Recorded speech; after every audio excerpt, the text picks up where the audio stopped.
Kurakot. Nakakagalit malaman na ang dautre mga lingkod ng bayan ay sila pa ang mga nangunguna upang bansa ay pahirapan. Pinagkatiwala ang lubha, inihalal ng marami.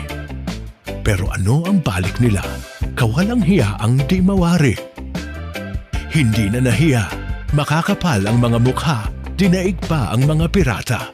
Sa galawang adhika, sumasabsab ng parang baboy, mga buwayang walang kasawaan, pinapakain sa pamilya kuwartang nakalaan para mapaunlad lagay ng mamamayan.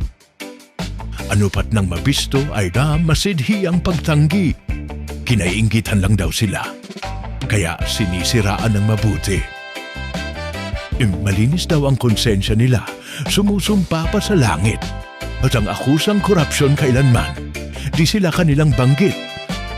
Pero maraming ebidensya na hindi matatawaran. Resibong maglalantad sa kanilang lubhang kasinungalingan. Hindi pala serbisyo at maglingkod, wan sa bansa ang kanilang gusto.